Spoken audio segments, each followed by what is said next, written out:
Hey world, it's your girl Corinne here and welcome to the channel. Synergy Nubu and That Stuff Nutrition, right? Now, if you're familiar with this intro, please feel free to skip ahead to this point to start the topic of the day. However, if you're visiting for the first time or the first time in a long time, come on in. All right, so on this channel, I like to dive deep into some topics that may be of interest to my fellow fitness enthusiasts and athletes.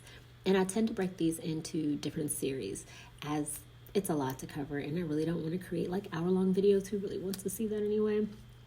So in this next series, we're actually going to discuss the topic of fasting. So if you've ever wondered about the various types of fasting, how to do them, when to incorporate them into your daily life, and the incredible benefits they offer, you are in the right place.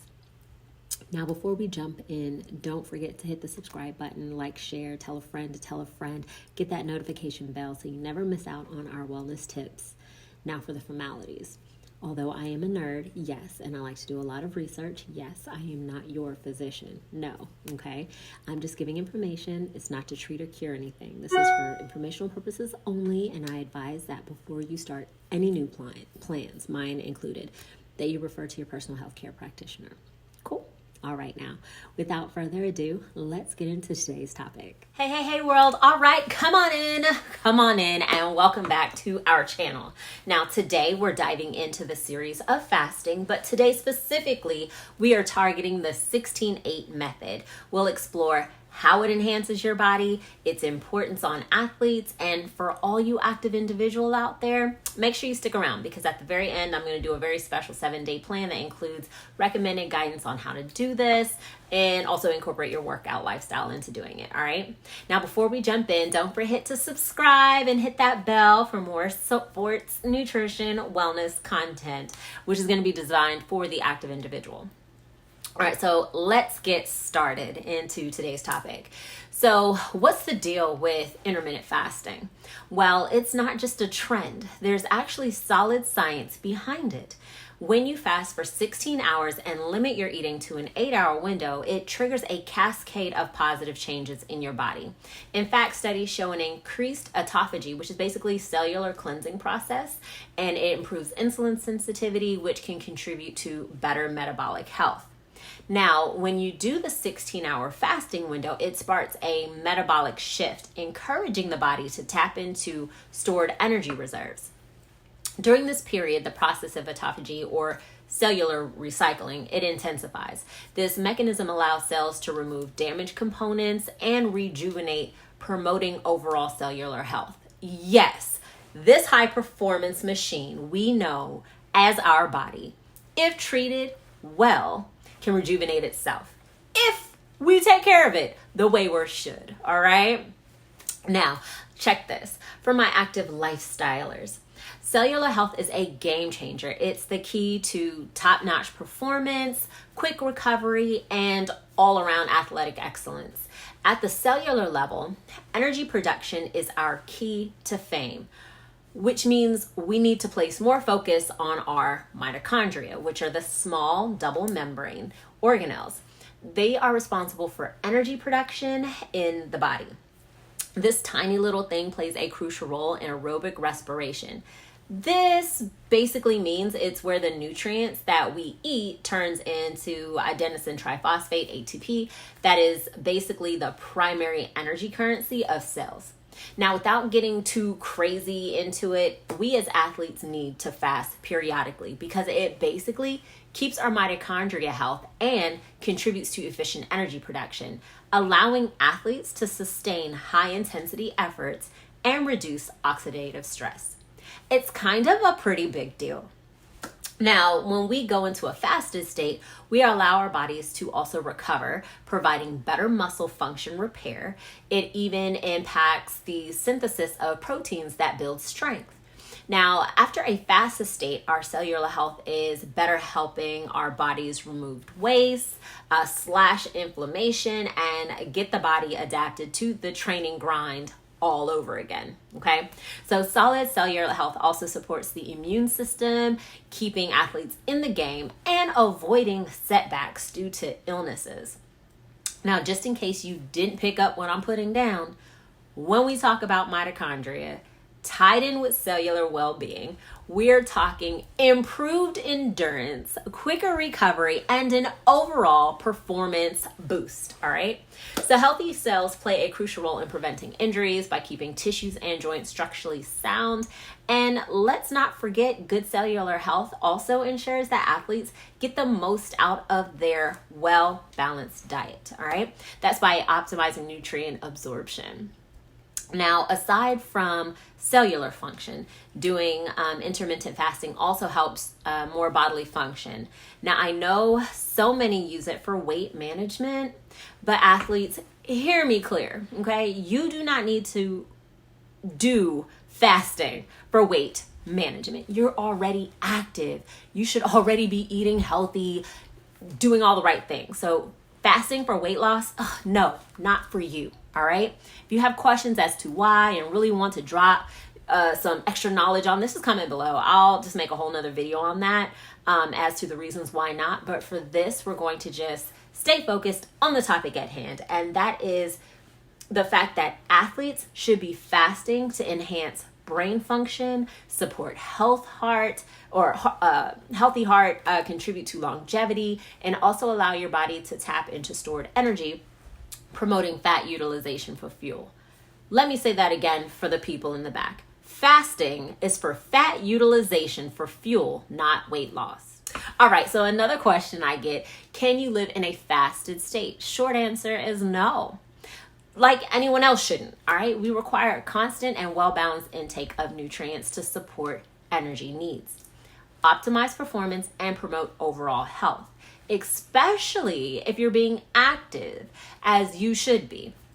If you did not know, let me tell you, living in a fasted state decreases energy levels over time, causes nutrient deficiencies, hinders muscle protein synthesis, impacts the metabolic adaptation like the metabolism. It impairs recovery, so you injure yourself more, and honestly, a host of other bad stuff. So no, I do not recommend it personally, but hey, do what suits you and do what's best for your spirit, all right? And you may have other needs, but athletes, no. So now let's get back to the point of it, right? So I said fasting is used for fuel, not weight loss. So let's talk more about the fat utilization and what that looks like during this 16-8 fast. Yes, I know I veered off, but I'm back on track. I'm going to relate this to the 16-8. I just get so passionate and there's so much to discuss that I want you to know like everything. Anyway, all right, so during the fasting period in the 16-8 method, all right, so typically the fasting window lasts for like 16 hours. The body exhausts its immediate glucose stores obtained from the digestion of carbohydrates. Now, once these glucose stores are depleted, the body shifts to utilizing stored fat for energy. Now, this process, known as lipolysis, involves breaking down fat into fatty acids and glycerol, which are then transported to the liver, and the liver, then fatty acids undergo like a beta oxidation, converting them into molecules called ketones. These ketones serves as an alternative energy source, particularly for the brain and other tissues, fostering like a state known as ketosis. All right, but by now everyone should have heard of ketosis, right? If not, go look up what ketosis is and the state of it. Now, by tapping into stored fat during the fasting window, and yes, this is where weight management comes into play. But most importantly, athletes, is also where we get the sustainable and efficient energy source that promotes our overall metabolic flexibility and health. Okay? So the impact on athletes, like this amazing thing for athletes, particularly this type of fasting, it can amplify our body's adaptation to exercise, boost endurance, and improve fat oxidation, which is crucial for those long training sessions.